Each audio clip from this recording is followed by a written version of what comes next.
Bom, a nossa sessão clínica geral hoje é um assunto extremamente importante, relacionado ao infarto agudo e sua complicação maior, que é o choque cardiogênico. Então, apresentações tardias de dor torácica e suas complicações é o tema. Roberto Sporcati e eu estamos nessa moderação.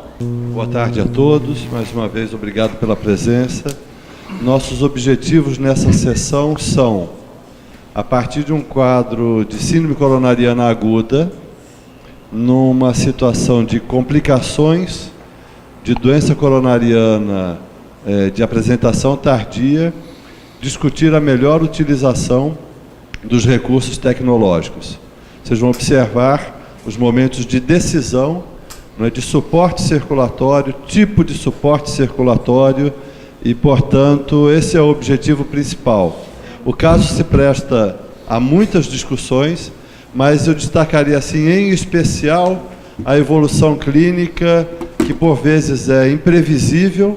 Por detrás de uma catástrofe tem algo simples, por detrás de algo resolvido tem a situação ainda bastante instável. Então, nosso objetivo é esse, tomada de decisão frente ao paciente aparentemente simples, aparentemente complicado. Queria já agradecer, Gustavo, pela preparação do caso e aos debatedores todos. Então vamos lá, começando com a apresentação do caso clínico. Era uma paciente feminina de 78 anos, viúva, aposentada, natural de Porto Alegre, do Rio Grande do Sul.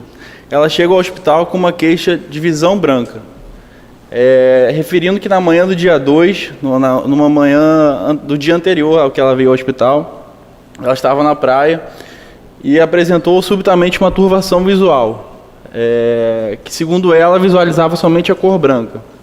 Ela estava sentada, imediatamente se levantou. Ao se levantar, teve uma tontura, que teve melhora espontânea após alguns segundos, sem outros sintomas.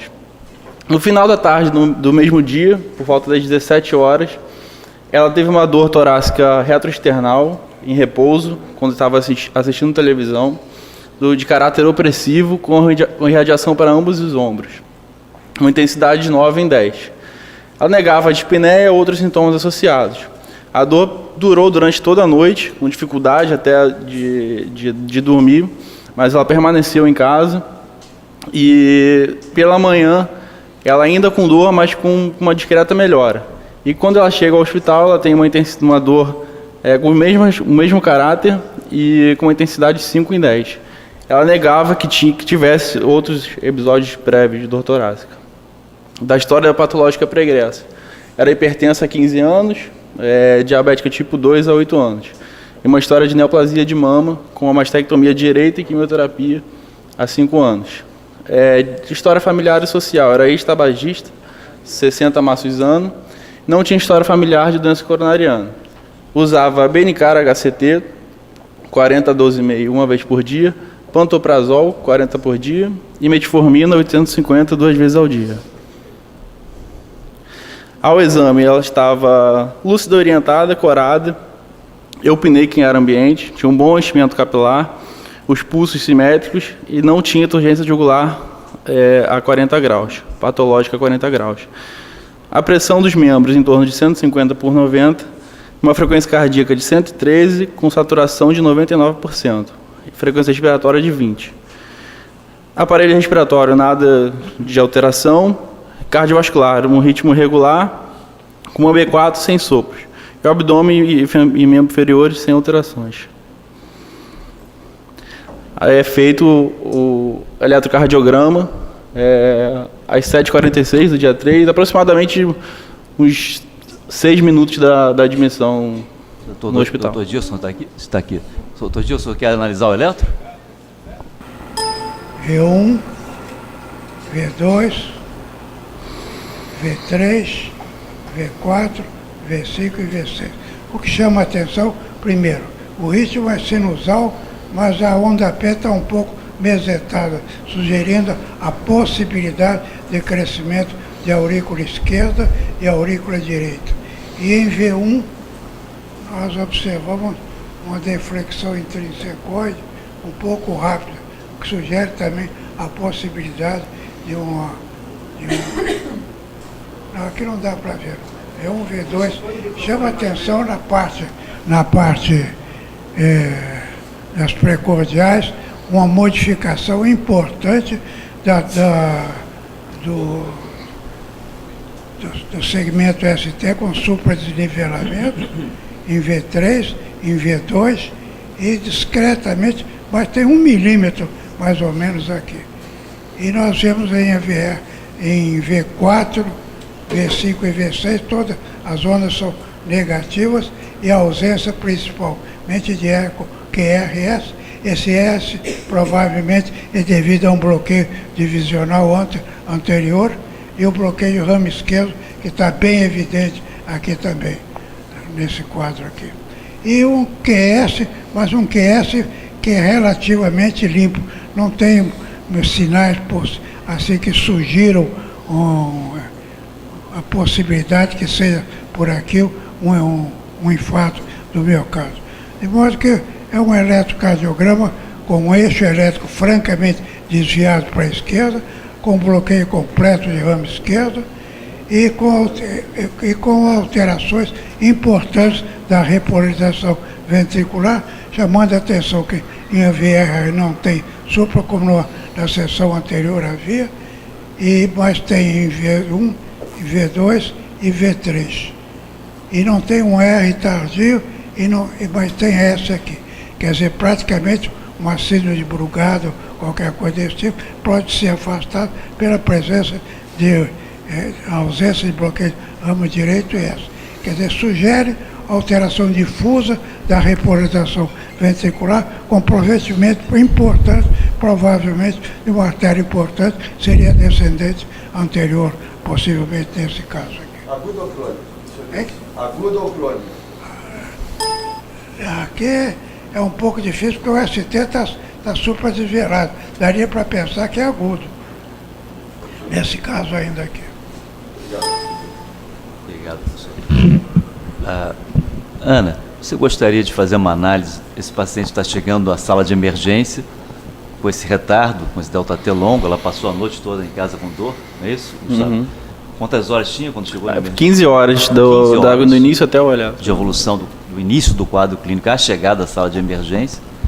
Essa senhora, então, com 78 anos, hipertensa, diabética, ex-tabagista, com dor torácica com essas características, e o eixo elétrico.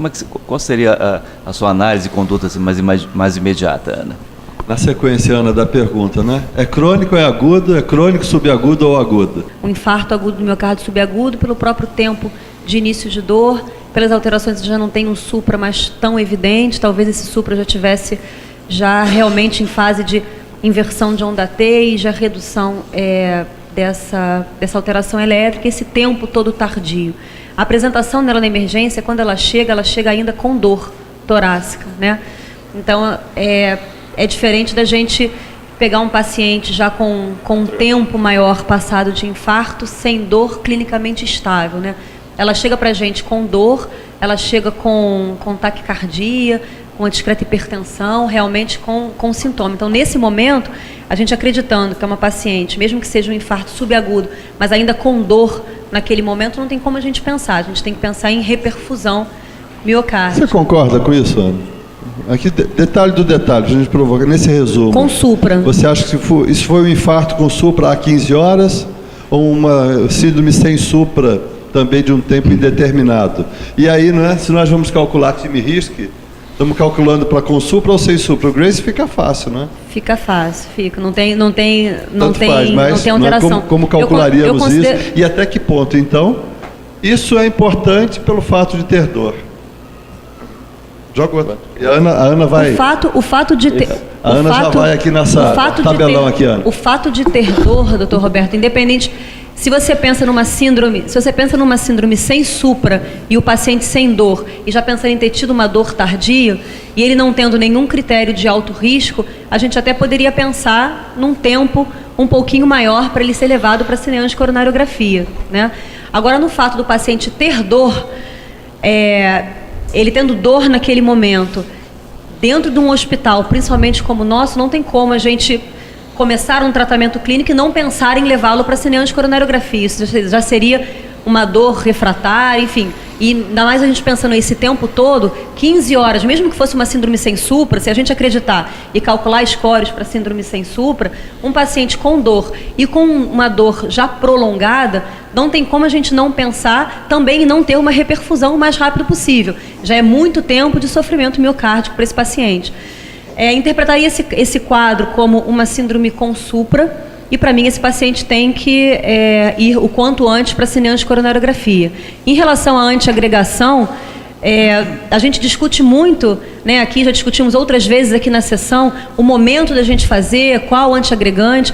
Eu acho que principalmente quando a gente pensa nesse paciente como um paciente de alto risco, é um paciente, apesar da idade, mas é um paciente com síndrome coronariana aguda e com scores elevados, esse paciente, se a gente for à luz do que a gente tem de evidências de diretriz, esse paciente deveria receber um antiagregante mais potente, caso ele não tenha contraindicação.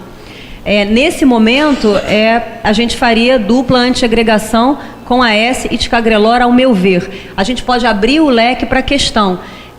Esse paciente vai rápido para a cineangiocoronariografia, esse paciente tem possibilidade de ser um paciente cirúrgico, como já discutimos tantas outras vezes aqui. Será que a gente não pode, ainda mais sendo um antiagregante potente, com início de ação mais rápido, será que a gente não pode poupar um pouquinho esse e deixar para fazer, pelo menos depois da gente ter a certeza que esse paciente não seja um paciente cirúrgico, que ele vai sofrer uma intervenção nesse momento? É um raciocínio que cabe sim. Não sou contrária a esse raciocínio. É sempre o meu medo da gente fazer uma leitura para outros lugares, da gente postergar esse tratamento com a segunda antiagregação e a gente perder todo o papel dele de um início rápido e realmente um bloqueio plaquetário mais efetivo. Mas eu acho que aqui nesse cenário caberia sim, da gente de repente querer esperar para ver para onde vai. Por outro lado, tem também aquele percentual muito pequeno dos pacientes que, na maior parte das vezes, eles acabam recebendo o tratamento percutâneo e a reperfusão naquele próprio momento. Dificilmente esses pacientes nossos, da nossa estatística, da nossa casuística, a gente da sala de hemodinâmica leva correndo para o centro cirúrgico para a revascularização cirúrgica. Então, se eu tenho que dar uma opinião aqui nesse momento, eu ficaria com o número 1. Vamos abrir. Pergunta básica aqui é, com supra ou sem supra? Eu não estou no cenário que a Ana descreveu muito bem na nossa instituição. Estou numa instituição sem hemodinâmica.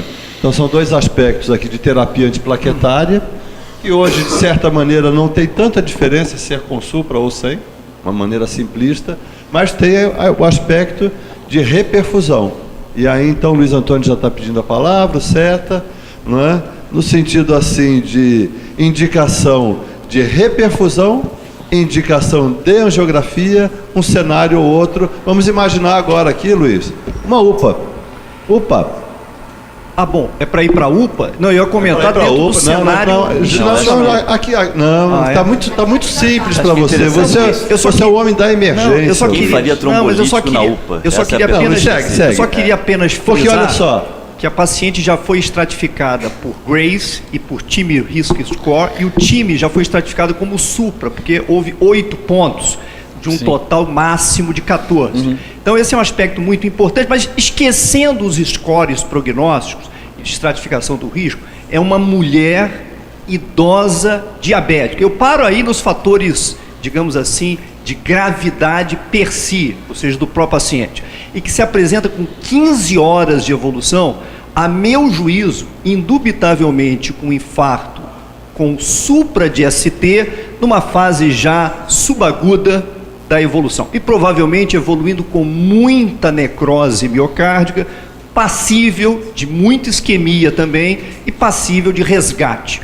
Mas eu diria que, dentro dessas opções, se eu estivesse numa UPA, efetivamente a opção seria 4, porque eu tenho ainda uma janela de oportunidade de oferecer a essa paciente uma chance de reperfusão. Agora, estando dentro do procardíaco, eu me excluiria apenas o item 4 e o item 2, porque a gente sabe que o prasugrel é uma droga antiplaquetária que agrega muito risco de sangramento, ainda mais num paciente com este cenário, com esse perfil. Mas eu diria que as opções 1, opção 3 e opção 5 são perfeitamente possíveis e passíveis, e me basearia fundamentalmente no comentário final da Ana.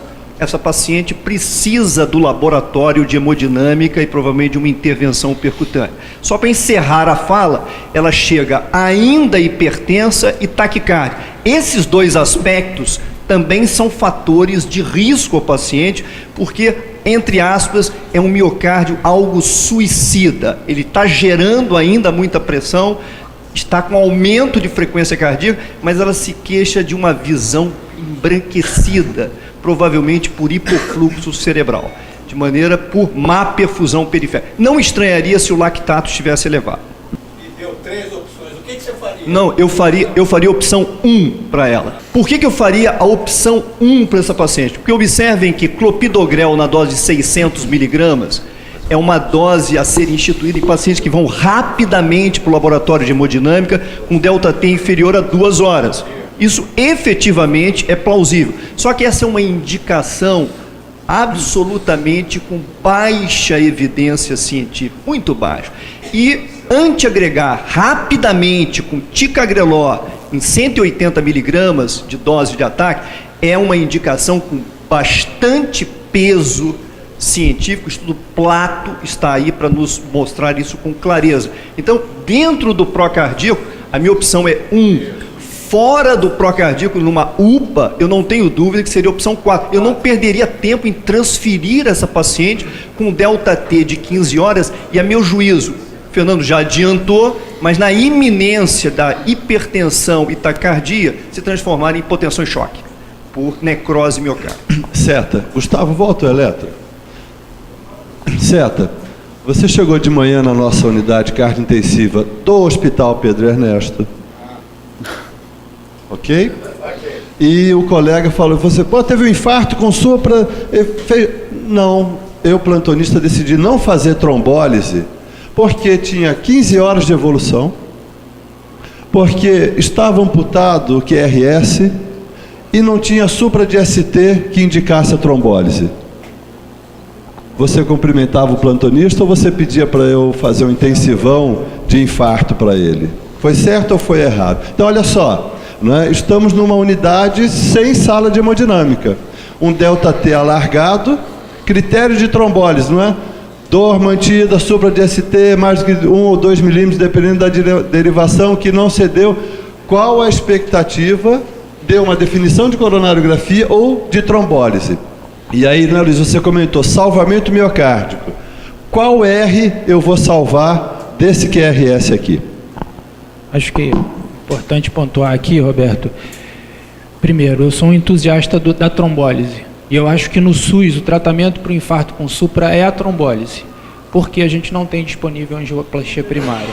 Então, acho que em particular esse não é um bom candidato para a trombólise. Ainda assim, com mais de 12 horas, se o paciente ainda está sintomático e a gente tem um supra maior do que 1 milímetro em paredes contíguas, tem um quadro clínico sugestivo de infarto com supra, o tratamento é trombólise. Mas como o Luiz falou, é trombólise já organizando a ambulância para levar para o hospital, para um hospital com hemodinâmica, porque a gente vai ter problema mais à frente. Doente taquicárdico, a doente idosa. E um detalhe sobre a trombólise, passa o próximo, Gustavo, que eu reparei agora, é que, não, o próximo, é que a dose do clopidogrel, para quem vai fazer trombólise num paciente com mais de 75 anos também está errada, né? A dose é de 75 miligramas. Acho que é o único comentário que faltou aqui de tudo que foi dito. Tem um outro comentário também que eu queria que você fizesse sobre o prasugrel nessa faixa etária. Sobre o prasugrel no idoso. Aqui, né, Fernando? Quer dizer, você teria a desvantagem da idade pelo fato de diabetes. Uns 2 subgrupos que o prasugrel prejudicaria um e ajudaria o outro. Não, só em questão do prasugrel. Vamos discutir o beta, sim, é importante, mas ainda no antiplaquetário, acho que é interessante especificar essas contraindicações ao prasugrel, que são importantes, né? Depois o Cláudio vai fazer o... Acho que é doente com alto risco hemorrágico, doente idosa, doente renal crônica, doente com baixo peso, são doentes que não são os candidatos ideais para o uso do prasugrel. Acho que não seria. Principalmente se você estiver pensando em trombolizar, jamais fazer nem prasugrel, nem ticagrelor. Eu acho que... E com relação ao beta-bloqueador, eu não faria, em hipótese alguma, beta-bloqueador nesse momento. Oral, nem pensar, e venoso, não. E venoso só se esmolol, talvez, uma droga... Não, ia ficar sem beta-bloqueador oral nesse momento, até você entender ali como a coisa estava evoluindo, entendeu? Cláudio e Roberto Gamacho, por favor. A minha pergunta, né, é essa que o Antônio Sérgio falou, a questão do beta-bloqueador. Pelo que eu me lembro do estudo COMET, né, que é um estudo grande, né, 40 mil pacientes, o beta-bloqueador, principalmente o injetável na fase aguda do infarto, em certos subgrupos, você tem até um efeito deletério. E o paciente que está taquicárdico, com infarto anterior na sala de emergência, pode estar compensando a disfunção ventricular esquerda, e você acha que está ajudando na proteção, e houve vários subgrupos dentro do COMET que aumentou a mortalidade e a Acima taxa de 70 anos, Isso. infarto extenso e já a presença de disfunção, está contraindicado. Então, na verdade, é uma descompensação hemodinâmica não reconhecida. E a segunda coisa, a colocação que você falou da UPA, do colega que está lá, que vê o eletro, essa semana até estava conversando lá com os alunos na faculdade, a questão dos protocolos clínicos gerenciados. Isso é um ponto fundamental. Trabalhar no procardíaco é uma beleza que você tem as coisas, tem protocolo para fazer. O paciente que chega com essa manifestação clínica, dor ongoing, supra do segmento ST, não tem contraindicação ao procedimento, você vai levar o procedimento. Muitos colegas, né, formam e vão trabalhar em instituições, UPA, hospitais, que não tem o protocolo clínico gerenciado e cada um toma conduta do seu jeito. Isso contribui para erros, desperdício de recursos dentro da saúde hoje, é uma das coisas que mais agrega valor. Tem várias pessoas aqui envolvidas com gestão, é pena Evandro ter saído aqui. Está aqui, Evandro pode falar sobre isso, nosso diretor Cláudio também pode comentar isso. A importância de você ter sistematização de conduta, até para decidir qual paciente que você vai transferir e qual paciente que vai ficar. Então, antes a gente não falava isso na faculdade, né, Roberto? E hoje eu falo assim para os alunos, se você for trabalhar num lugar que não tem protocolo escrito de como atende as coisas, você pensa bastante se vale a pena você ficar trabalhando naquele lugar, porque isso é um marcador de qualidade. Entre vários marcadores, ter como se atua frente às condições, principalmente de sala de emergência, é uma coisa que agrega muito no cuidado e dá valor ao cuidado que é dado ao paciente. César, desculpe. A partir desses dados do COMET, que endereçou o beta-bloqueador venoso na fase aguda, se percebeu que haviam alguns sinais premonitórios ou impending do choque, né? Que eram esses: idosos, com taquicardia sinusal bem marcada e algum sinal de disfunção ventricular. O beta-bloqueador precipitou o choque cardiogênico e aumentou a mortalidade. Então, é por isso que agora nos guidelines incorporaram esses como sinais preditores do choque na fase de apresentação. O Roberto Gamacho. Roberto, eu gostaria de uma opinião sua, de uma reflexão sobre o ticagrelor especificamente, né? Vem sendo, embora os benefícios, né, tenham sido assim, bem demonstrados assim, no estudo Plato, mas os riscos de sangramento dessa droga, especialmente nessa faixa etária, não é uma coisa desprezível. Ao ponto até nesse último congresso, até vocês trouxeram um trabalho que foi do ticagrelor evidenciando os riscos de sangramento. E não é incomum, né, a gente pegar depois ambulatorialmente esses doentes ou com hematúria ou com sangramento digestivo, né, e uso dessa droga. Então, tem sido assim, até motivo assim, proposto de estudos, até em encontros de cardiogeriatria, uma reflexão sobre o uso dessa droga numa faixa etária bem elevada, de octogenários ou até mesmo nonagenários. Eu queria um comentário seu sobre isso, que a gente que tem tido assim, uma espécie de uma reflexão no sentido... Acho que o seu comentário está todo ele completo, no sentido assim, do alerta do risco hemorrágico. A idade por si só não seria um critério de exclusão, nós também não tivemos novas informações, novos ensaios que pudessem, né, substratificar isso. Então, acho que num momento assim agudo, né, eu acho que seria válido depois rever se mantém mais tempo ou não. Seria uma estratégia, não é nem uma orientação formal, mas eu acho que seria uma estratégia de segurança. Evandro, e nós precisamos seguir.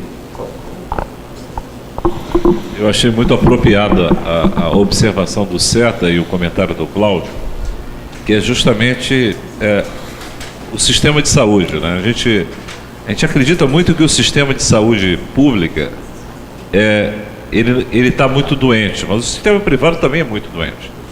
Essa semana eu vi um caso muito interessante, um jovem de 38 anos que teve uma dor absolutamente atípica, um eletro de uma baita repolarização precoce, transferido de um hospital que não tinha cateterismo, por sorte dele, tinha 2 troponinas negativas, para um outro centro, né, uma unidade coronariana, e obviamente liberado depois de algumas horas.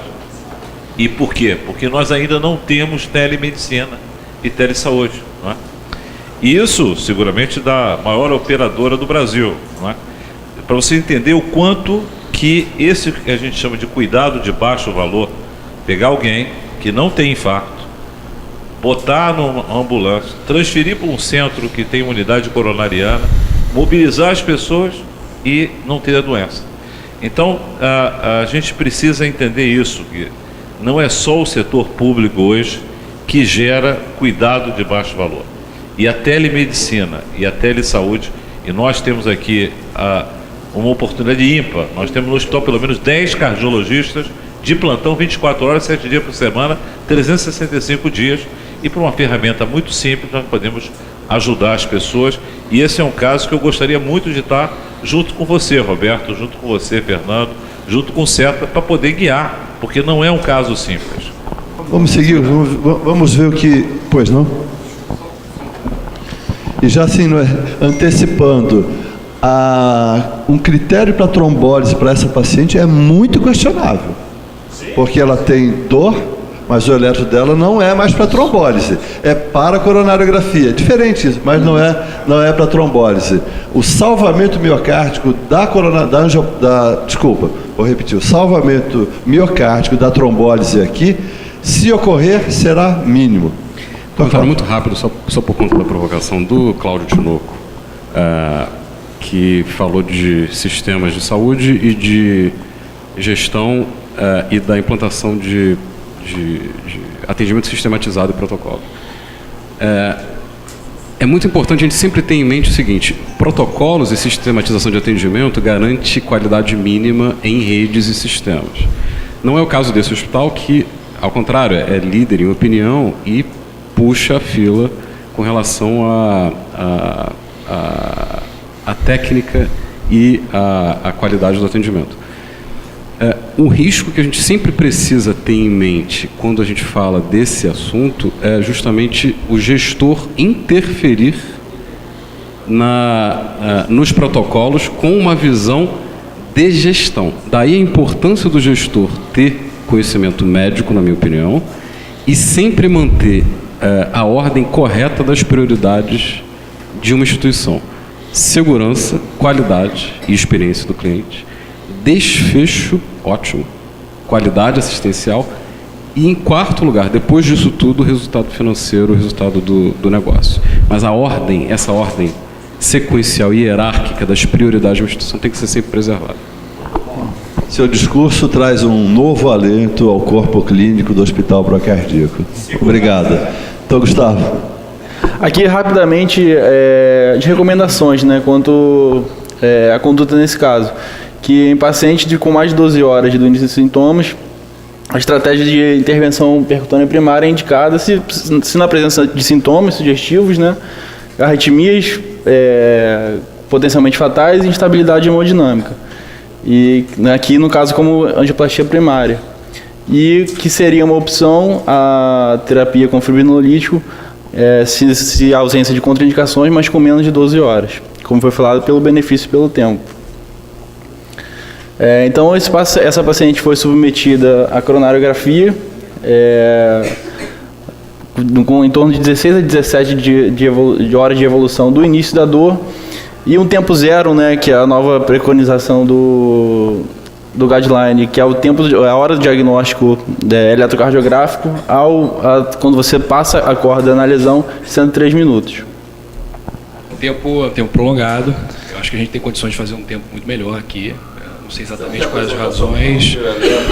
Eu acho que sim. Acho que uma das justificativas seria talvez a dificuldade da apresentação clínica tardia e um eletro que gerou alguma dúvida. Mas eu acho que está muito claro pelo guideline a indicação de levar o doente para a sala o quanto antes. Bom, então a gente começa aqui com uma injeção na coronária direita. A gente vê aqui uma coronária direita amplamente dominante, alcançando aqui o crux cord, dando uma descendente posterior, uma ventricular posterior muito exuberante para toda a parede posterior aqui. E uma coisa que chama a atenção é, primeiro, enfim, o calibre e a ausência praticamente de aterosclerose nesse vaso, uma discreta irregularidade bem proximal aqui junto ao ósteo, mas um vaso muito calibroso e muito sadio, assim eu diria. Pode passar. Aqui então é já a primeira injeção na coronária esquerda. A gente vê um tronco sadio, uma coronária com calibre um pouco menor do que a direita, uma circunflexa, como a gente já esperava aqui, relativamente pequena, por conta do tamanho da coronária direita. A gente vê uma descendente anterior correndo aqui por cima e já vê aqui um ponto, que é o ponto de oclusão da artéria descendente anterior. Vemos aqui uma septal grande saindo e uma grande diagonal aqui para a parede anterolateral. A gente vai ver na projeção seguinte, eu acho que está uma incidência melhor para a gente acompanhar isso. Bom, aqui numa incidência em PA cranial, para a gente acompanhar aqui o trajeto todo da DA, é a melhor incidência. Vemos aqui a DA proximal, sadia, dá origem aqui a um primeiro ramo diagonal enorme, que irriga toda a parede anterolateral, e um primeiro ramo septal aqui também bastante importante, que se bifurca. A gente vê o enchimento de uma segunda septal pequena ainda e uma DA ocluída aqui no terço médio.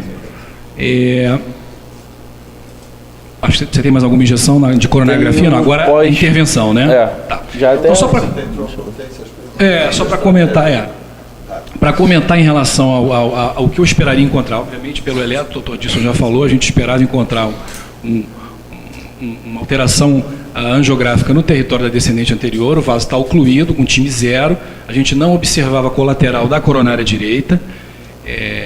Isso é um dado importante, a gente sabe, tem descrições de literatura que, à medida em que a gente encontra um vaso minimamente pérvio ou com algum grau de patência, esses doentes tendem a evoluir melhor.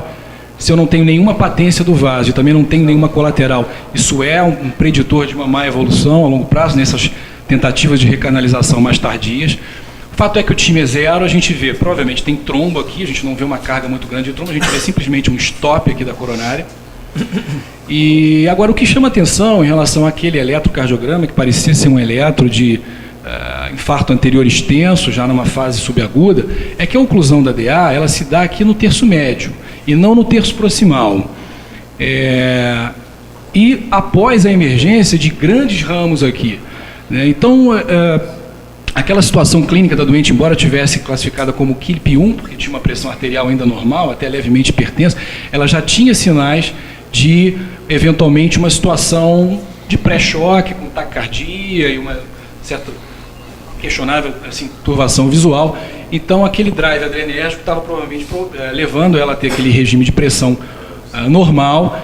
E o que eu posso dizer é que, nesse momento aqui da coronariografia, a doente já estava mais hipotensa, e ela chegou em sala KILP1, mas imediatamente ela evoluiu rapidamente para KILP3 e 4.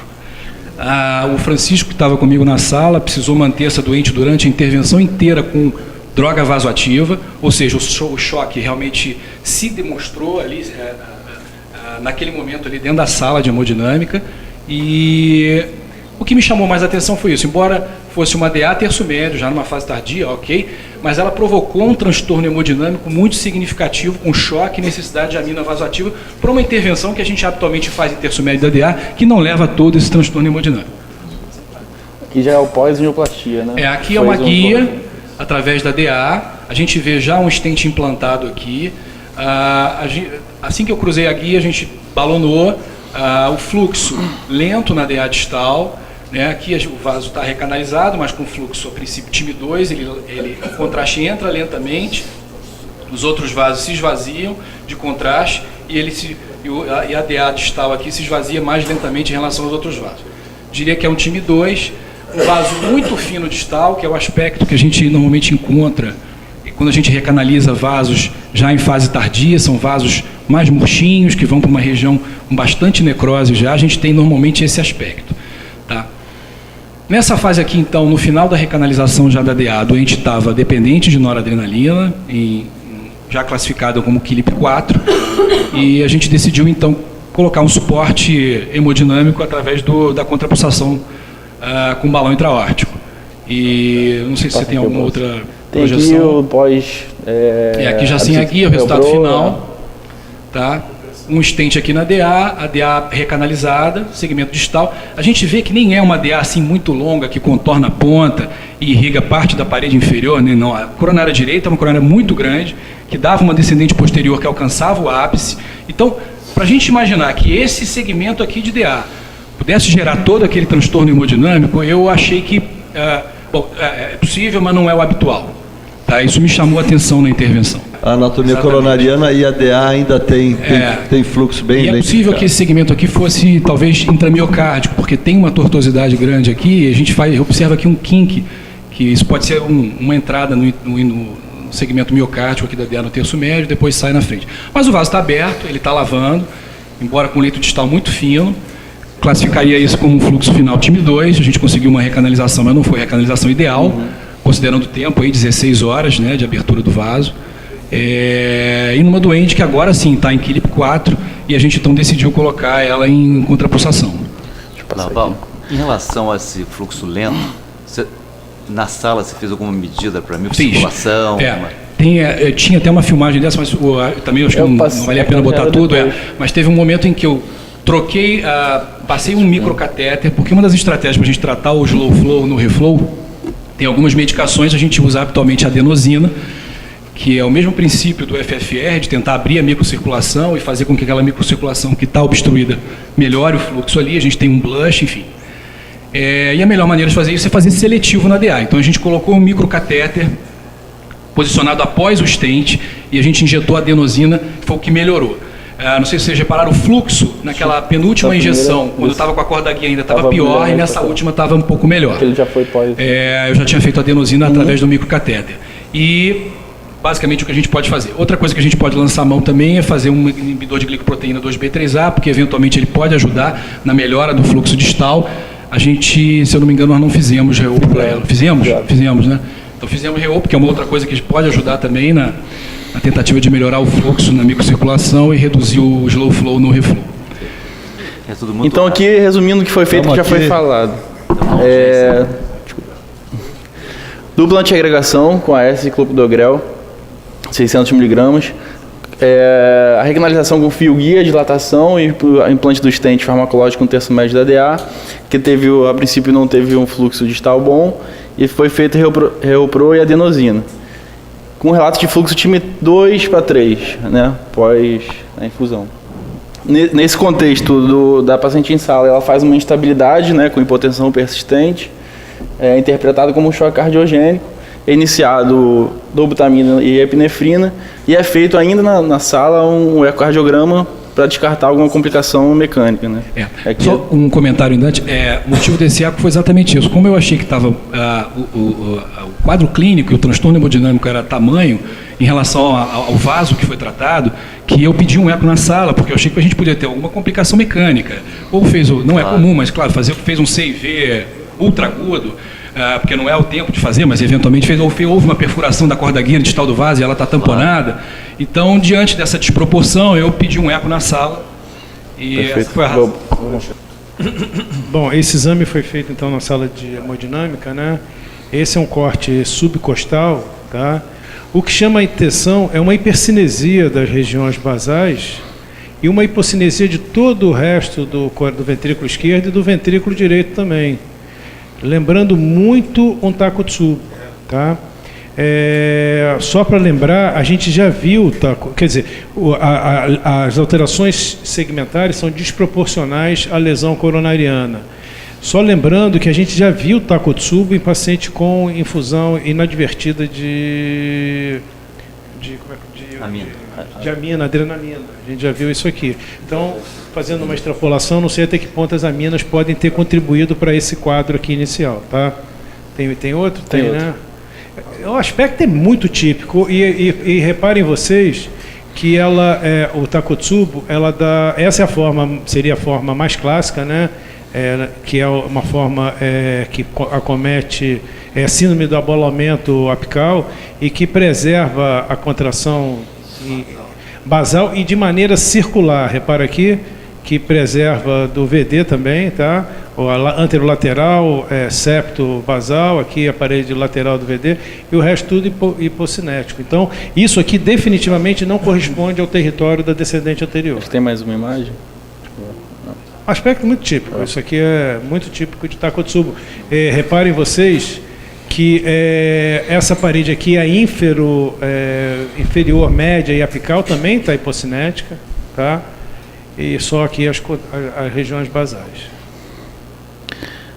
Aqui o laudo do ecocardiograma foi dado como uma disfunção moderada do VE, uma cinesia de 2/3 apicais do segmento do septo inferior, e 2/3 apicais do septo anterior. O terço apical das paredes anterior, inferior e infralateral de todo o ápice. Demais paredes hipercontráteis e hipocinesia da parede livre do VD, poupando apenas a porção basal. Uma IM moderada, IT leve e o PSAP de 48.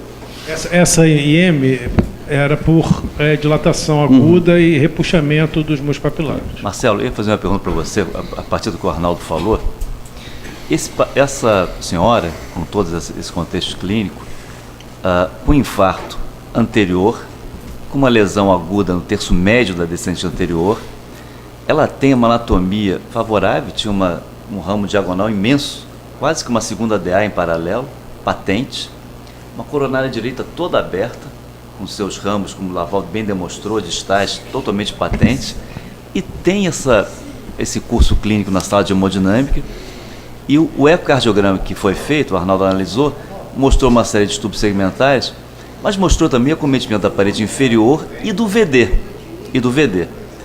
Qual seria a interpretação para tamanho achado, digamos assim, de tubo de contração, estendendo ao ventrículo direito também, dentro de uma anatomia totalmente diferente do esperado?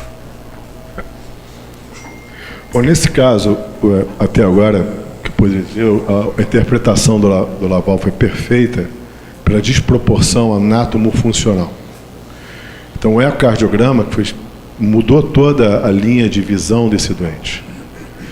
Imagina, você não tendo um eco, tendo só uma ventrículo, você não conseguiria, por exemplo, avaliar que esse ventrículo direito estaria nas condições funcionais que ele se encontra. Então, tendo isso, veja, tendo essa informação na mão, você tem duas síndromes, ou a própria Takotsubo, que é descrita no contexto do infarto agudo. Como é que você suspeita da Takotsubo? Justamente pela desproporção anátomo-funcional. O segundo ponto é o chamado infarto cirético. Essa paciente, seja ou não, inflamou desproporcional ao grau de agressão. Nós não vamos ter a resposta aqui nesse momento. O que chama atenção aqui é um aspecto de raciocínio de atuação dentro do contexto da sala de hemodinâmica. Por quê? Porque quando você coloca o ecocardiograma e vê um ventrículo direito parado, um ventrículo esquerdo parado, seja metabólico, seja Takotsubo, e a doente entrou em choque, claro que isso vai entrar em choque, ela já está em choque, pode não ter choque pressórico, mas já estando em choque com 2 aminas vasoativas, aí você começa a deflagrar a chamada cadeia de raciocínio de possível recuperação, para pensar o que fazer. Então, nesse momento, a sugestão, como sugestão, é chamar o time de choque do hospital. Chamar o time de choque. Para que dentro da sala, por que chamar o time de choque? Porque na cadeia de tomada de decisão, a primeira pergunta é: por que a doente está em choque? Perfeito? De acordo com o seu porquê, vem a segunda resposta. Qual é o tempo esperado de recuperação desse choque? E aí vem a terceira pergunta. De acordo com isso, é uni ou biventricular. Com essas 3 respostas, você vai saber dizer se merece balão intraórtico ou não, ou se necessita de um suporte mecânico que dê o tempo mínimo. Então a gente responde as 3 perguntas. Eu tenho uma disfunção biventricular na fase aguda de infarto, podendo ter um componente neuroadrenérgico por Takotsubo ou inflamatório, não sei a causa disso, que comete ambos os ventrículos. Qual o potencial e é descrito de recuperação? 2 semanas. Isso é o descrito.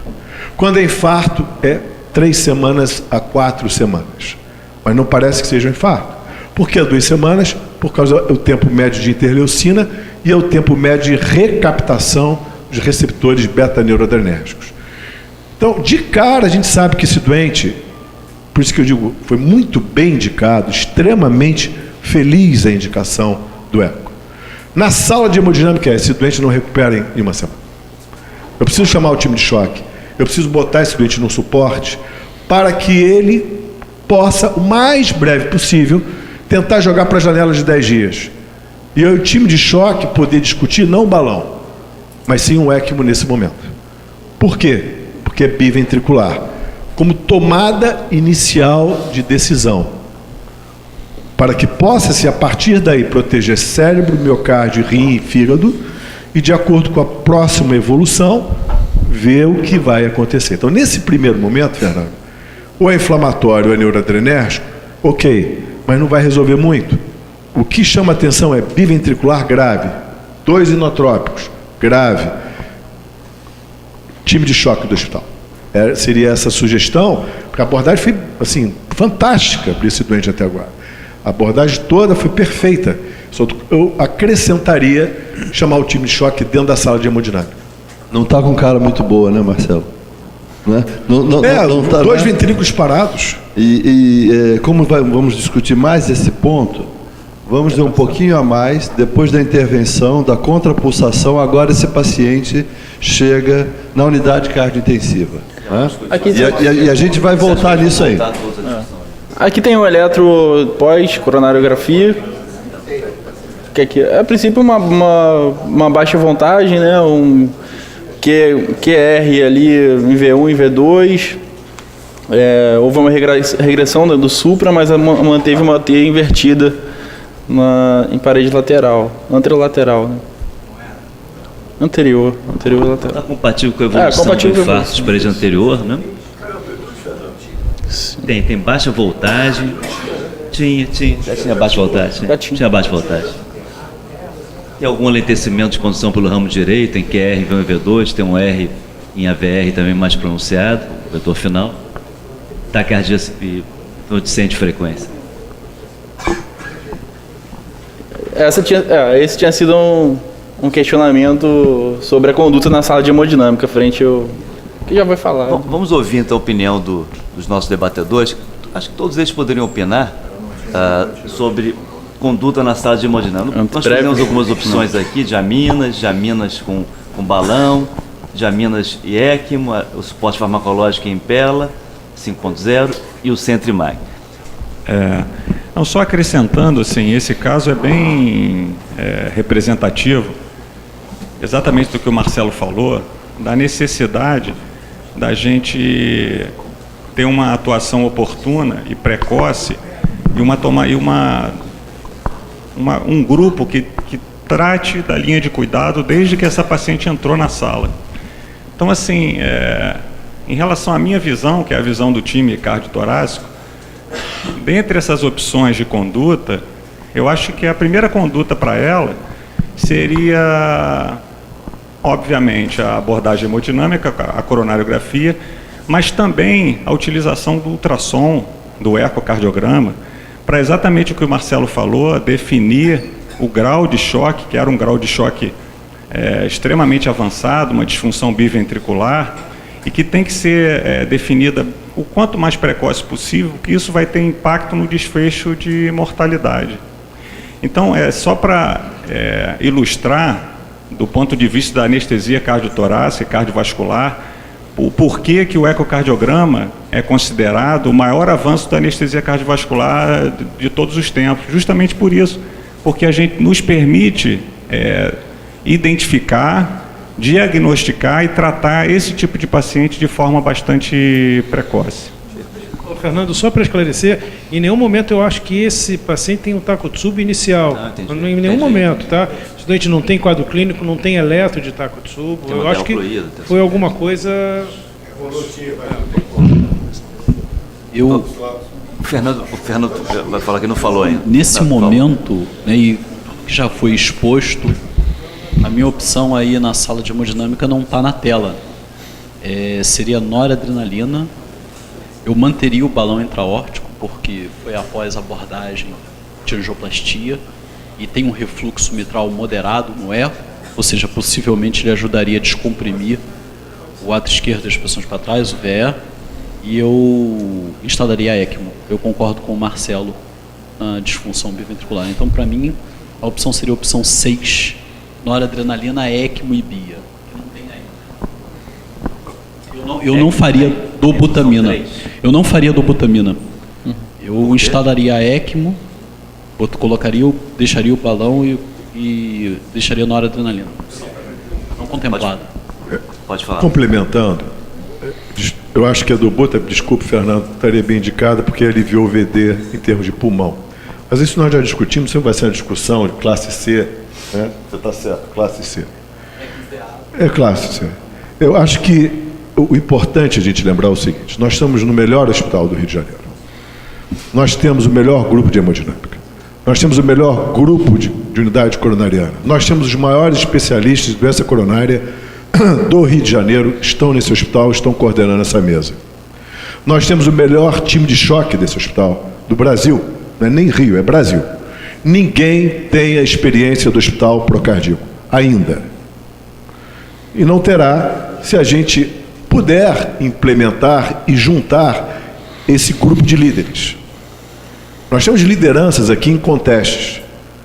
Então, se entra um doente em sala de hemodinâmica, qual é a sala de hemodinâmica no Rio de Janeiro que consegue, em 5 minutos, ter um eco lá dentro, ter um doutor Arnaldo do lado, ou alguém semelhante, que me dê essa linha de discussão? Você não vai encontrar. Que vai entrar em contato com o Roberto ou com o Fernando Rangel para discutir, junto com o CETA, a melhor estratégia de reperfusão. Você não vai ter isso. O que está faltando aqui é fazer o hub entre as lideranças. Time de choque existe no hospital. A sugestão para a hemodinâmica é: entrou um infarto dentro de sala de hemodinâmica, pegue por excesso e não por falta. É o go, go, go. Chama, chama, chama. Vai, vai, vai. Chama o grupo. Para quê? Porque no mínimo o Marcelo, se não tiver o Alexandre, ou o Bruno do lado, ou alguém do grupo, vai agregar valor. E vai ajudar na linha das tomadas de decisão. Impacta, e muito, na possibilidade de recuperação, eu só chamar esse time 24 horas depois. Eu preciso chamar esse time em 30 minutos, porque, como o Marcelo deixou muito claro, isso impacta de sobremaneira se vai sangrar lá na frente, se esse fígado não vai estourar lá na frente, vai dar trabalho para o Fernando, lá em cima. E aí o Fernando lá em cima vai arrancar o cabelo, porque vai começar a subir transaminase, a largar INR, vai pingar uma urina e vai entrar em diálise, onde talvez não pudesse, aí vai para o PO. Então, talvez lá atrás, estou querendo só enfatizar, desculpe, nós temos as melhores lideranças disparadas em cada área desse caso. Falta só simplesmente, eu acho que é grande papel dessa sessão, e obrigado por me convidar, por estar aqui, porque eu sou da área clínica. Se eu estivesse ali na área clínica, eu ia chamo o time de intervenção, chamo o time de choque. Acho que essa é a grande contribuição desse hospital a nível do Rio e a nível Brasil. O caso é um caso de um choque cardiogênico que precisa de uma abordagem multidisciplinar, né? Multiclínicas também. E eu acho que nesse caso o contato rápido é muito importante. A paciente estava, apesar com dobuta, com NOR e esse eco, a passou bem, ela ainda continuava estável hemodinamicamente, talvez por causa disso não chegou o contato, o desespero de chamar, mas eu acho que isso é muito importante, a gente entrar antes para primeiro já saber do caso, já ter conhecimento e ajudar a tomar a decisão mais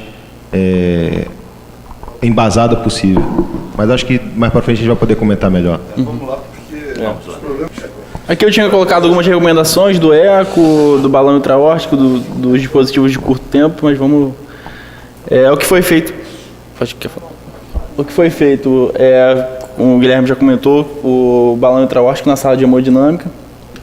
Aqui eu até coloquei para demonstrar aqui as curvas, que ficou bem legal de exemplificar, que a gente tem aqui, né? Aqui está num padrão de 2:1, o batimento não assistido e batimento assistido, a gente vê exatamente a insuflação do balão, aqui próximo à cesura dicrótica, né? Durante a diástole ventricular, que é o tempo de fechamento da válvula aórtica.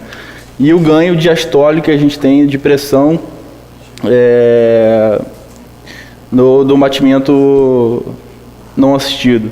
E que as pressões diastólica e sistólica do batimento assistido são menores que as pressões do batimento não assistido. Mais para ilustrar mesmo. Então, essa paciente, ainda na sala de hemodinâmica, após o balão intraórtico, ela fica melhor, normaliza a pressão arterial com possibilidade de redução das doses das aminas, e como ela chega para a gente na unidade cardiointensiva. Às 11h20 da manhã, com aproximadamente 18 horas da evolução dos sintomas, com 3 horas da admissão no hospital.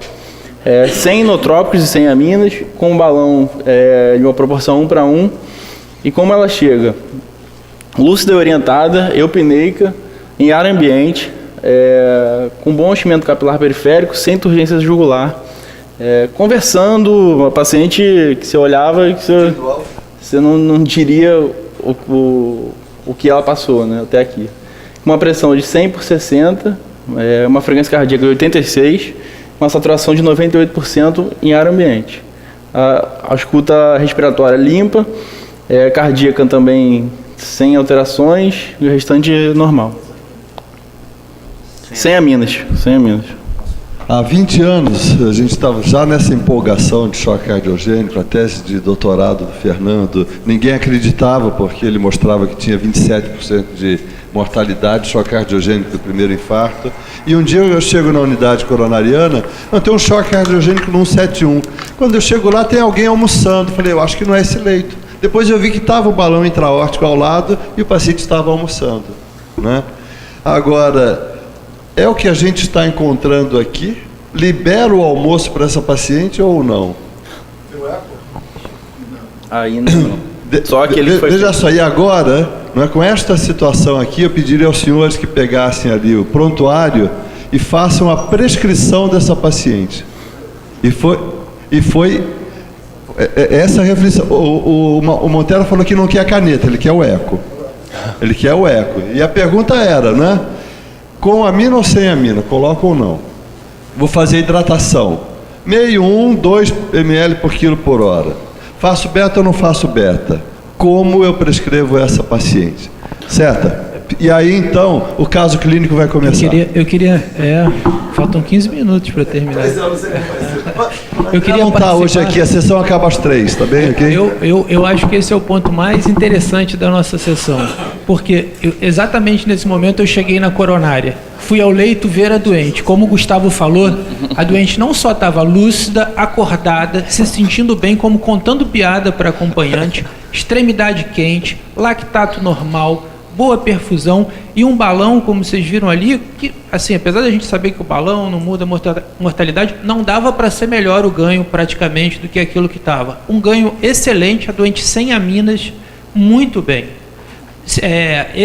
Quer dizer, aquela discussão, aquele cenário que a gente viu de gravidade, de dispositivo, ele não estava mais acontecendo nesse momento.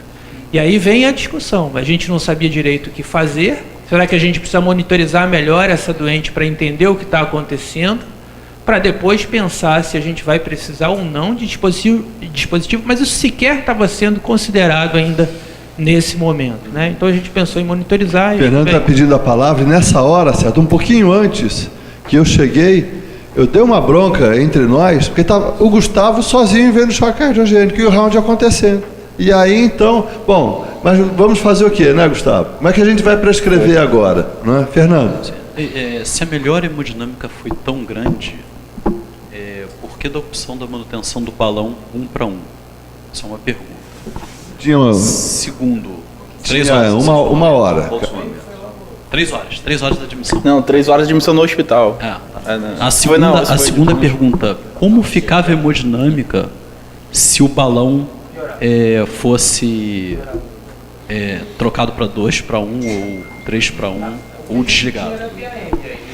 Acho assim, né, Fernando? A nossa prática tem sido em estabilidade, não é? Mas com tempo muito curto, de contar que aquela contrapulsação ajude um pouco mais. Então, a nossa maior dúvida aqui era como prescrever e que tipo de monitoração eu necessitaria. Eu entendo que o balão ia ser deixado. Eu só pergunto como ficava o teste, porque como ele não está aí, né? Eu não sei. Por exemplo, eu se chegasse essa doente, eu com o balão 1-1 estável, eu não daria mina, eu não daria beta-bloqueador, eu não faria nenhuma prescrição nesse sentido. Porém, eu atestaria, apesar de deixar o balão nas próximas horas, porque ela foi angioplastada, e ele não melhora o desfecho com relação à mortalidade, mas ele pode melhorar o desfecho com relação à angioplastia, né, da perfusão local. Eu não prescreveria nora nem nada, mas eu testaria para ver como é que está o suporte. Apesar disso tudo, eu mantenho a minha opinião de que em sala, naquele momento do caos, eu teria feito aquela opção que não existe. É muito estranho você ter uma paciente que muda o quadro clínico tão rapidamente se ela tem uma apresentação de Takotsubo. Tem algo não diagnosticado. Uhum. O Sabino está pedindo a palavra, e foi exatamente esse o grande desconforto. Estava bem demais para tudo que já tinha acontecido. E nós precisávamos entender de uma maneira, não é, antecipar o que pudesse vir de evolução. E aí, no nosso entendimento, só monitorando melhor essa paciente. Entendendo. Não deu tempo, porque quando a gente chegou ela já estava almoçando.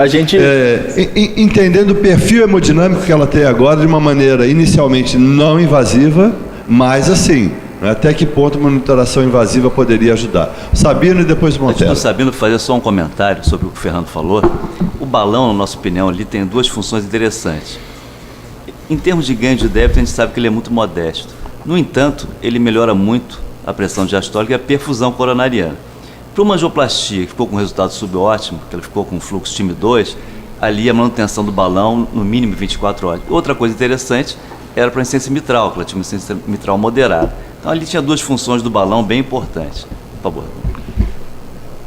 Um aspecto eu acho que eu ia comentar é exatamente isso, né? O objetivo não é sempre o ganho do débito, e sim aumento da perfusão distal das coronárias, que é o melhor ganho que o balão vai proporcionar para esse paciente. Mas lembrar o seguinte: o paciente ficou isquêmico 15 horas, né? Porque eu cheguei um pouquinho atrás. Foi isso, mais ou menos? Foi. Você reperfundiu, gerou uma injúria de reperfusão, o que pode ter sido o motivo do choque cardiogênico desse paciente. A gente às vezes esquece que o agravamento clínico do paciente não necessariamente está relacionado à extensão do infarto por oclusão, mas sim pela injúria da reperfusão, por liberação de radicais livres e aí resposta inflamatória em locus da área isquêmica prolongada. Então o balão ele vai ter um papel, acho que, crítico nesse aspecto. Aumento de perfusão, vai lavar aquela área que vai ter uma série de radicais livres comprometendo o desempenho, um miocárdio que vai estar hibernado ali por esse processo. Agora, que momento reduzir, né, essa relação, ele vai ser meio empírico, né? Mas eu não tiraria tão precocemente, não. Daria um tempo para esse miocárdio se recuperar, lavar, reduzir essa carga de radicais livres do local. Isso é uma análise retrospectiva. A partir do momento que eu tenho um choque com disfunção biventricular, eu tenho que imaginar o que eu tenho na literatura e o que eu tenho de autorização. Então esse é um doente que o balão, embora aumente pressão, não significa que me dá fluxo, ele me dá no máximo 1 litro de fluxo. Dependendo da superfície corporal, não é isso que eu vou esperar de melhora nesse doente.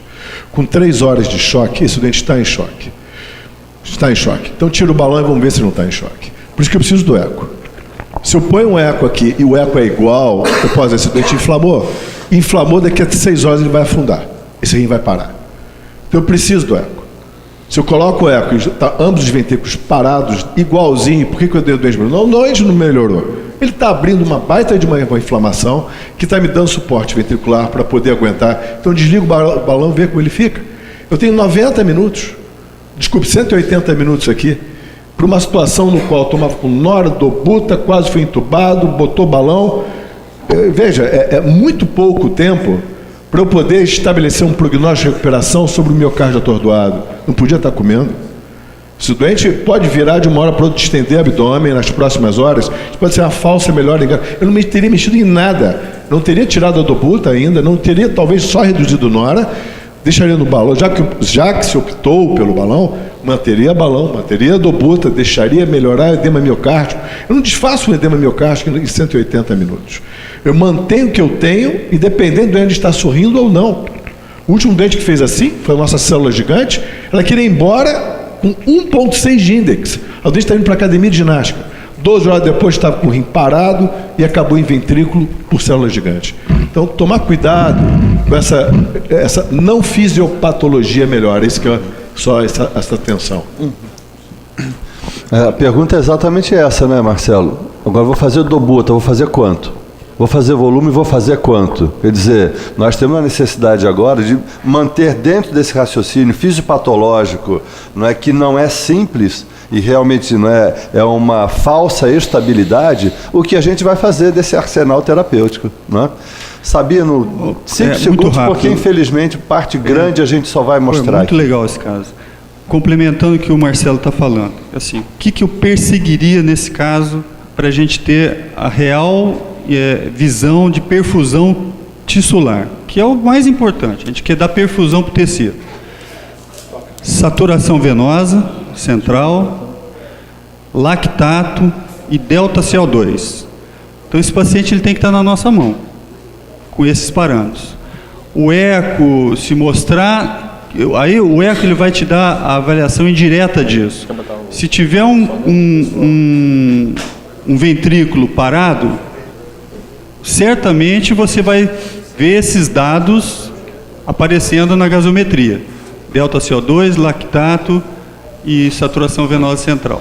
Que são parâmetros nós vamos de perfusão. fazer agora a apresentação e depois cada um dos debatedores vai analisar a monitoração hemodinâmica, a mudança de suporte, por aí vai, tá? Peço desculpas, a gente não conseguiu controlar o conteúdo da discussão com o tempo. Aqui foi o laboratório da admissão da cardiointensiva. Tinha uma ureia de 74, creatina 1,8, lactato de 0,8. Uma troponina de 1,96. O restante sem alteração. E essa... Não, essa foi a primeira. Aqui, então, na cardiointensiva foi optado por monitorização hemodinâmica invasiva. O índice cardíaco de 1,8. Repetiu-se o eco, tinha disfunção, tinha uma curva de variação normal e a gente entendeu que não estava adequadamente monitorado para o detalhe de droga e volume que a gente queria. Então foi assim, compatível com o que a gente esperava. Era um choque cardiogênico com índice baixo, resistência vascular sistêmica aumentada e uma PCAP até limítrofe, né? Normal para elevado. Só complementando, a resistência não está tão alta, SVO2 40 está extraindo muito, mantém o choque cardiogênico. Eu esperaria um doente sem nora com isso, com balão, está mais de 3.000 de resistência. Então ela está inflamando aqui. É o que está sustentando essa doente, você teria que ter 3.000 ali de resistência, que é o esperado para 1,8 de índex cardíaco. O que sugere a falsa sustentabilidade, como o Roberto bem mencionou, que está se preparando um cenário futuro. O DO2 baixo, 468 para essa doente. E hipercontratilidade de áreas saudáveis que vai se esgotar. Exatamente. Está descendo ladeira. Aqui até eu coloquei rapidamente que saiu da American Heart uma revisão sobre choque cardiogênico do mês passado, que ele chama de fenótipo hemodinâmico. E que você classifica o paciente pela perfusão e pelo volume, isso teria impacto terapêutico, né?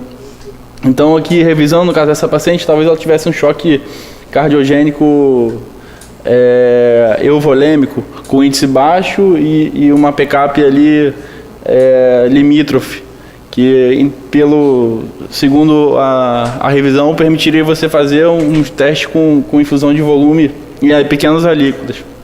E como foi falado também, o choque misto, né, ou choque com vasodilatação, que é aquele padrão do índice baixo, com uma resistência sistêmica baixa, normal para baixa, e uma PK aumentada. Que a secundária é exatamente a inflamação, com liberação de citocinas, de dióxido nítrico, secundária à ruptura de placa. E fazendo uma síndrome de inflamação sistêmica, né? Seria um Forrester 3, mais ou menos comparando com aquele padrão. E aqui é só o que eu já falei, de você separar nos padrões hemodinâmicos e guiar a terapia, se é euvolêmica ou se é o choque clássico, né, do frio e úmido, e ele coloca diversas outras situações. E nesse momento a gente tem a primeira radiografia de tórax do paciente,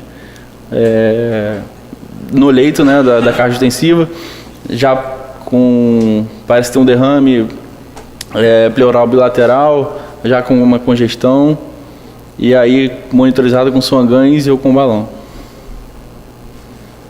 Então, como foi a evolução dessa paciente em 12 e 24 horas, depois que ela chega na cardiointensiva? Ela apresenta episódios de recorrência de fibrilação atrial com alta resposta, que ela faz instabilidade, fica hipotensa, mas apesar disso o lactato mantém 1. Com necessidade de fazer cardioversão elétrica, amiodarona venosa, 3 episódios de cardioversão e é optada por suporte respiratório, entubada e acoplada à ventilação mecânica. Ela se mantém com balão 1:1, e quando ela fazia esses episódios de FA, o ganho do balão ficava muito ruim. Estava com dobuta a 3 microgramas, a gente tinha começado a 5, mas por conta da taquicardia, da FA, a gente ficou com essa dose limitada. Toda vez que a gente tentava aumentar, ele fazia um trigger para FA. E com uma nora em torno de 0,09 microgramas. Uma disfunção renal aguda, aqui em 2, diurese menor que 0,5 ml por quilo em 12 horas. Aqui os parâmetros hemodinâmicos já mostravam, aí sim, evoluindo para um padrão de choque cardiogênico clássico, com as pressões elevadas, né, o débito ou índice cardíaco baixo, com aquela dobuta com a dose limitada. Então, qual seria o próximo passo nesse momento? Vamos só apresentar. Fazemos só uma...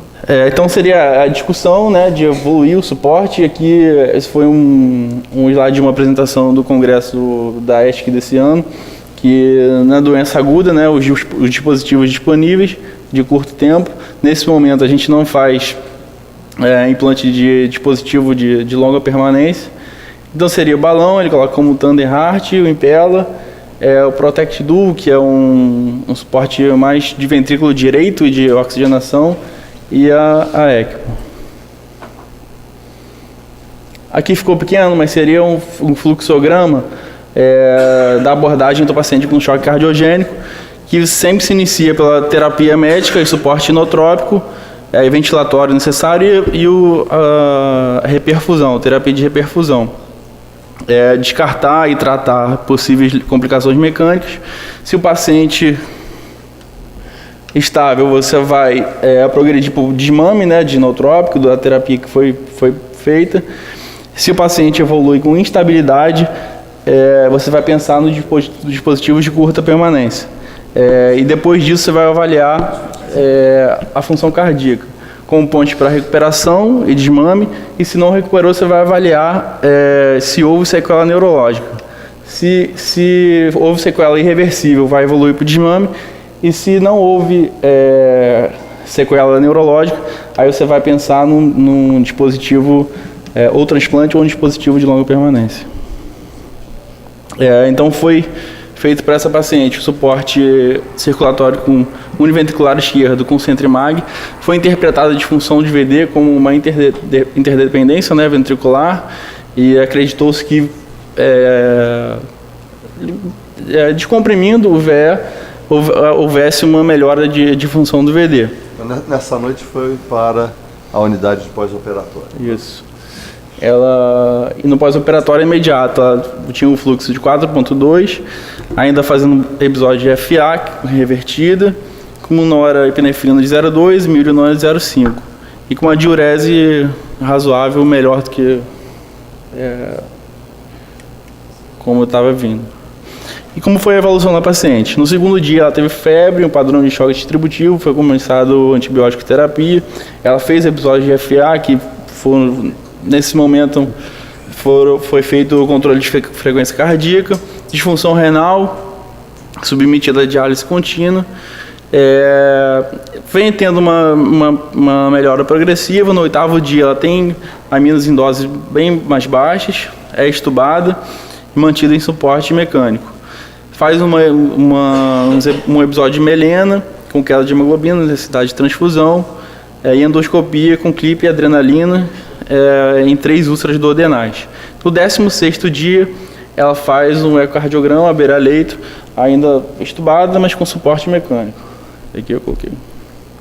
A gente está vendo aqui com 2.500 rotações, provavelmente ele está um fluxo grande, porque o ventrículo está muito pequeno e ele está puxando, lembrando, né, que o suporte está colocado aqui pela veia pulmonar superior direita na nota esquerda e devolvendo na aorta. Ele provavelmente está sugando demais, está deslocando o septo interventricular e está dilatando o VD. Isso aqui é ruim. Mas o que mais importante é que a gente vê que recuperou todos aqueles déficits segmentares. Então, o dispositivo que o Alexandre colocou foi bom no sentido de que ele descomprimiu o VE e deu tempo dele recuperar. Próximo. Aqui com um fluxo menor, repare, esse slide ficou muito feliz, mostrando que quando você diminui o fluxo, melhora aquela sucção, né? Isso chama-se evento de sucção. Aliás, eu recomendo a vocês o webinar de Alved, que está disponível no YouTube. Bom, então melhora e a recuperação praticamente total do... E só lembrando, Arnaldo, exatamente 2 semanas, cerca de 2 semanas. É que nós tínhamos discutido lá atrás. 2 semanas você recupera a ventrícula. Vai lá. Esse corte não ficou muito ilustrativo, não? Aqui o comparativo. E aqui, o Gustavo botou então a pré e pós, mostrando a recuperação daquilo que a gente achou que pudesse ter um componente de Takotsubo. Então, no 20º dia, que foi ontem, ela fez o explante do dispositivo. No momento da retirada, doutor Alexandre, quer comentar a cirurgia? Então a gente levou a paciente para o centro cirúrgico para fazer o explante, monitorizada com ecocardiograma. A função ventricular esquerda era preservada. E aí a gente tem as cânulas passando pelo meio do mediastino, as aderências pericárdicas já bastante densas por conta de quase 3 semanas de fechamento. A gente coloca ela em circulação extracorpórea porque precisamos evacuar trombos do ato esquerdo que eventualmente são formados, para que se faça uma cirurgia bem ampla, né? O ecocardiograma mostra a função do ventrículo esquerdo normal, mas um aspecto da válvula mitral inusitado. E aí eu passo para o Arnaldo poder comentar. Vocês reparem, esse é um caso muito interessante, porque a gente, frequentemente a gente vê, saindo de circulação extracorpórea, uma válvula mitral que não coapta, mas em geral, esses pacientes têm disfunção ventricular esquerda, de sincronismo, entrou ar na coronária. Esse aspecto aqui é um aspecto típico chamado de uma entidade chamada mitral eclipse. Tá? São pacientes que têm um déficit de coaptação grande, com folhetos fixos, em geral folhetos pouco acometidos, e o mais interessante é que o ventrículo normal. E outra coisa que a gente comentou na sala, eu falei, isso é um mitral eclipse clássico, e infelizmente é uma doença recidivante. Isso aqui é recidivante, e é uma entidade que eu já tinha visto algumas vezes, eu só não sabia o nome, eu fui aprender isso ano passado. Esse é um exemplo que um médico do meu grupo me mandou, e eu falei, ele me mostrou que era um paciente que tinha uma insuficiência mitral grave, com ventrículo normal, e que ela ia e vinha. Essa doente recuperou essa insuficiência mitral, e reparem vocês que a válvula não coapta, parece uma síndrome carcinóide da válvula, a válvula fica fixa, e ela é intermitente. Essa doente aqui saiu dessa insuficiência mitral, voltou, saiu, voltou, aí foram operar, que essa evolução, a mortalidade é muito alta mesmo nesse paciente. Então a gente comentou isso na sala, que era um mitral eclipse que tinha, que provavelmente ia recidivar. E aí? Olha, não tem, a literatura não fala isso. Tem uma publicação de 5 casos, eles mostram que, se não me engano, 2 trocaram e vieram a falecer. É horrível, a evolução é muito ruim. Mas é doente que tem ventrículo normal, porque isso poderia ser um tétere, poderia, só que o ventrículo era normal. Entendeu? Parece que durante a própria cirurgia, em alguns momentos parecia que era transitório, realmente. Em alguns outros momentos ela tinha uma cooptação melhor. Então ela saiu de cirurgia com aminas, acabou sendo, na sala de cirurgia, foi repassado o balão intraórtico, ela saiu com a amina e com o balão. No pós-operatório imediato, mais ou menos com 6 horas de evolução, ela evolui com aminas em doses elevadas, doses progressivas e com choque refratário, e aí é optado pela ECMO. E aqui eu coloquei a ecocardiografia na sala, no momento do implante da ECMO. Essa aqui ainda continuava com isso aqui, rouba adepto, né? Porque o fluxo vai todo para o lado esquerdo. E repare que ventrículo super hiper normal.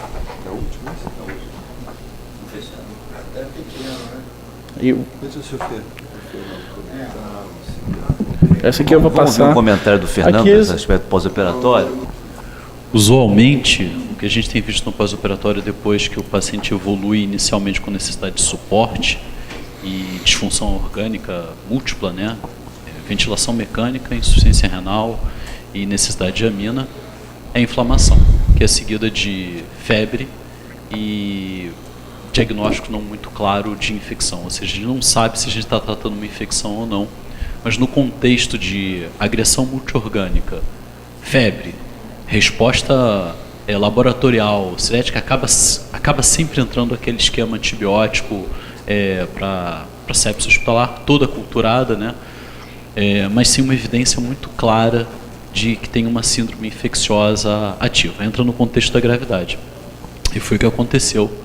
Ela foi manejada com suporte multiorgânico e melhorou no prazo aí de praticamente 2 semanas.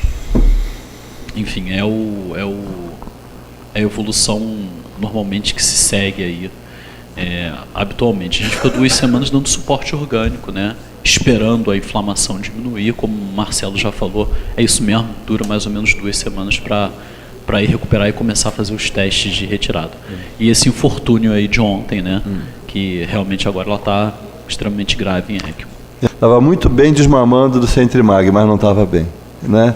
Então, o momento de implementação das estratégias, a forma de monitorar, isso ainda é muito difícil. Não é? Acho que um dos aprendizados é o protocolo de desmame. Né? A gente reviu no nosso debriefing sobre um protocolo mais estandardizado sobre desmame, usando multimodalidades, não só o ecocardiograma e a hemodinâmica. Mas o inusitado é a falta da nossa capacidade de diagnóstico. O que fez essa paciente chocar com infarto de DA no terço médio? O que fez essa paciente evoluir com disfunção de VD depois de um VE normal? Então, hoje a gente trocou a disfunção do ventrículo esquerdo pela disfunção do ventrículo direito. O que levou essa paciente ao choque no pós-operatório não foi a disfunção do VE. O tratamento da disfunção do VE, com uma ponte feita com o suporte circulatório do lado esquerdo, foi contemplado. Agora essa paciente tem uma nova lesão, agora eu tenho uma disfunção ventricular direita. Provavelmente a insuficiência da válvula mitral maximizou a disfunção ventricular direita, mas a gente trocou de problema. Então é um problema a mais que ela tem, como é a infecção, como são as insuficiências dos outros órgãos. Ontem foi muito difícil a tomada de decisão sobre um novo tipo de suporte para recuperação desse problema mecânico à direita, e essa decisão foi tomada muito localmente, né? Mas essa paciente tem um prognóstico muito ruim. A necessidade de suporte com ECMO pós-explante de dispositivo à esquerda tem prognóstico muito ruim, mas lembra que esse prognóstico está muito associado com a não recuperação do VE, né? E no caso dela a recuperação foi plena. Certo, e Montero, quer comentar alguma coisa? Comentário final de 30 segundos? Não. Bom, 30 segundos eu diria que parabéns, eu acho que me sinto muito feliz de estar assistindo esse caso. Não poderia ser diferente, tem muitas coisas para poder discutir que não cabem aqui. Eu acho que, para mim, a tônica que eu volto a enfatizar, são 5 grupos de excelência que esse hospital tem. Eu tenho o melhor grupo de unidade coronariana, eu tenho o melhor grupo de hemodinâmica, eu tenho o melhor grupo de cirurgia cardíaca e time de choque para poder atender esses doentes. Não vou dizer que tem o melhor grupo de IC, não. Tem um grupo razoável de IC. Pronto. E eu acho que a conjunção, um pós-operatório de extrema... É o único pós-operatório no Rio de Janeiro que tem a experiência que tem, com suportes ventriculares. Junta esses 5 grupos, essas 5 lideranças, não sei se o resultado seria diferente. Não sei, realmente. Claro que não sei. Mas, com certeza, nós teríamos, assim, como o Roberto bem pontuou, menos ansiedade. O que está acontecendo está fugindo um pouco da nossa capacidade de compreensão, faz parte. Mas, pelo menos, nós temos todo esse grupo de excelência trabalhando junto, e eu acho que, para mim, eu saio daqui e volto a enfatizar que esse grupo todo compõe o chamado time de choque do hospital para trazer o time de choque o mais breve possível, em conjunto com a coronária, em conjunto com o pós-operatório, com a hemodinâmica, para a gente ter essas lideranças aplicando toda essa excelência num bom resultado. Acho que era isso. Ana, um minutinho para a gente finalizar. Aproveitando esse gancho, o Marcelo falou uma coisa muito interessante. Eu acho que além da... É claro que, enfim, os grupos de excelência que a gente tem aqui no hospital são muito claros, muito evidentes. Eu não digo que tenho o melhor grupo de emergência, mas me sinto muito feliz em poder trabalhar num grupo extremamente competente e que acho que a gente consegue também fazer esses diagnósticos nem sempre simples, fáceis e com tomada de decisão rápida. Eu acho que isso principalmente é o que faz a emergência atuar no seu ponto realmente que merece, que precisa. Né? A gente precisa atuar rápido nessas patologias, principalmente que matam.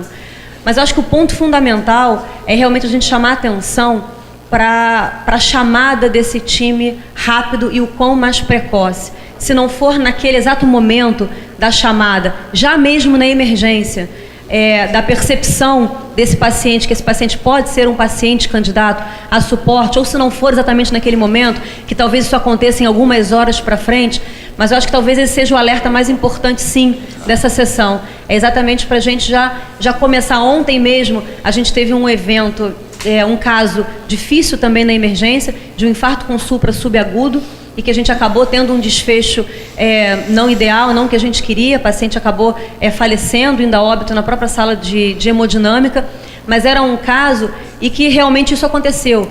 Assim que a paciente entrou na sala de hemodinâmica, ela já entrou com critérios daquela paciente que ia evoluir para choque, e era uma senhora num outro contexto, muito frágil, muito idosa, mas a lembrança dessa, e a gente já acionou o Alexandre naquele momento de posso precisar de você. Acabou que, enfim, foi tudo muito rápido e a gente não conseguiu efetivar e realmente deles chegarem para poder atender e opinar naquele momento. Mas eu acho que essa lembrança, isso realmente tem que acontecer em todos os setores do hospital e principalmente na emergência mesmo, da gente ter esse olhar atento para esse tipo de paciente. Com certeza. Obrigada a todos. Esse caso, uma palavra final, é que se a gente olhar os nossos parâmetros de gravidade do choque que a gente já feriu lá atrás, ele tem os 3 elementos, que são variáveis independentes de prognóstico. A idade.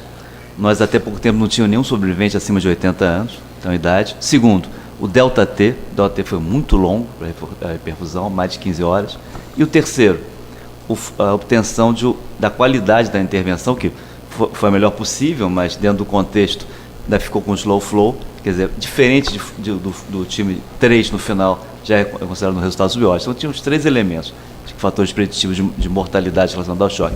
Queria agradecer muito ao nosso querido Gustavo, que preparou com muito zelo e excelente apresentação. Agradecer ao Roberto, agradecer aos nossos debatedores, o Alexandre Ciliano, a Ana Amaral, o Guilherme Laval, o Daniel Seta, Marcelo Montero e Fernando Rodrigues. Muito obrigado.